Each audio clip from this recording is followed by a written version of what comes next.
0005. Saya dari Prodi Farmasi. Saat ini saya akan memberikan suatu wawancara kepada dua narasumber, di mana beberapa terakhir dunia e-sport ini menjadi aktivitas yang paling favorit di kalangan anak muda.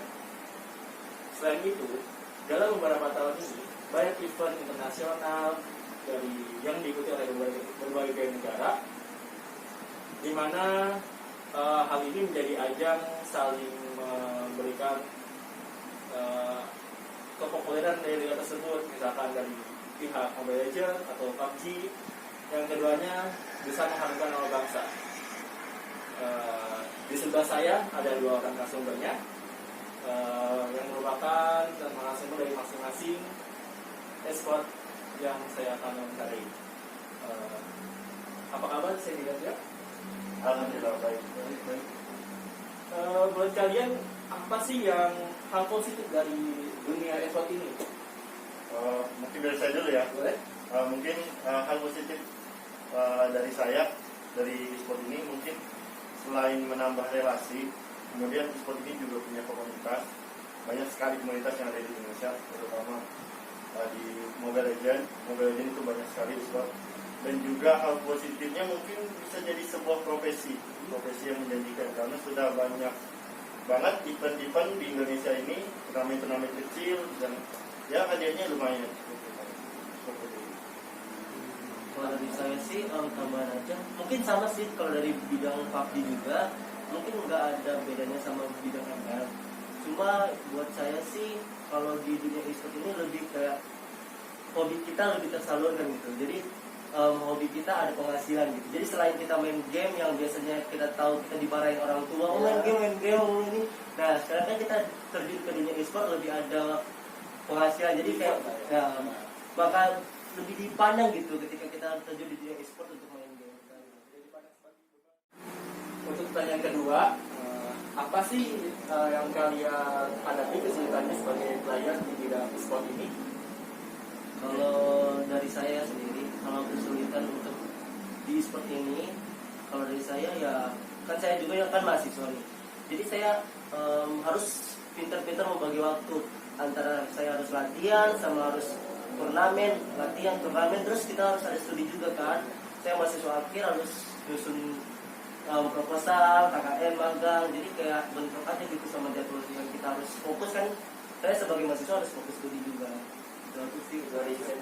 Kalau saya menambahkan dari si Theo sih, mungkin awalnya sama kayak Theo, terus susah membagi waktu dengan perkuliahan karena saya juga kuliah. Kemudian di dalam tim itu sangat kesulitan dalam mencari chemistry satu sama lain antar player. Kan biasanya banyak player baru yang baru masuk ke dalam tim kita, jadi kita susah sekali buat membangun chemistry dan perlu waktu yang enggak cepat. Untuk pertanyaan ketiga, bagaimana sih cara mengimplementasikan bela negara dari bidang e-sport ini? Kalau menurut saya banyak sih cara untuk mengimplementasikan bela negara. Karena kita di bidang e-sport, kita sudah banyak mengikuti turnamen internasional juga, kejuaraan dunia juga. Kita bisa membanggakan negara di kancah internasional dengan mengibarkan bendera merah putih di mata dunia. Kalau kita membuktikan kalau kita mampu untuk juara. Tambahan ya? Kalau dari saya sih nggak jauh beda ya sama saudara Sandy. Kalau dari saya sih sama. Untuk kita mengharumkan nama Indonesia di kancah internasional. Terus kayak ada event-event besar juga kan di kancah internasional. Terus setahu saya juga kan ini bidang e-sport sudah termasuk olahraga resmi yang udah disahkan oleh presiden, sudah masuk di Kemenpora juga kan bidang e-sport ini. Nah mungkin tambahan sedikit kayak lebih ngerasa gitu loh, ternyata di Indonesia ini nggak dipandang remeh gitu untuk bagian e-sportnya. Kan yang kita tahu kan sebelum ada scene PUBG sama ML ini, Mobile Legends, kayak game-game yang di Indonesia ini dianggap remeh gitu, player-player yang di Indonesia ini dianggap remeh. Kalau dari bidang PUBG sendiri kayak udah diikuti, mungkin e-sport yang besar yang kita tahu mungkin Bigetron, dia udah menjuarai PMCO 2019, juara 2 juga di PMST. Nah itu sih kalau untuk mengimplementasikan dari bidang e-sportnya sendiri. Ada tambahan dari sini? Cukup. untuk yang terakhir, ada nggak sih pesan yang ingin kalian sampaikan kepada orang-orang yang ingin menekuni dunia e-sport ini? Untuk apa ya, yang paling terakhir ya, kalau dari saya, untuk teman-teman yang bakalan terjun ke dunia e-sport ini, ada baiknya itu kayak dipikir dulu ya kedua kalinya.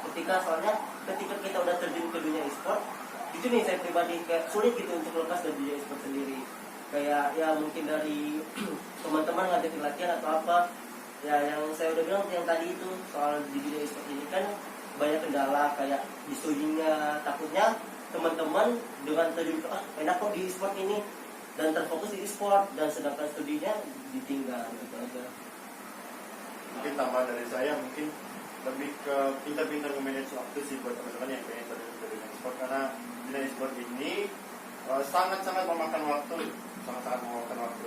Jadi jangan cepat terlena dengan e-sport ini, pikirkan baik-baik, jangan lupakan studi juga sama seperti Ya, kita sudah mencari dari dua narasumber. Jadi kesimpulan yang dapat kita ambil adalah menurut saya bela negara itu tidak perlu tentang dunia militer. Bisa saja melalui cabang olahraga, salah satunya dunia e-sport yang sekarang sedang tenar ini, sekaligus untuk mengharumkan nama bangsa Indonesia di kancah dunia. Sekian, terima kasih. Wassalamualaikum warahmatullahi wabarakatuh.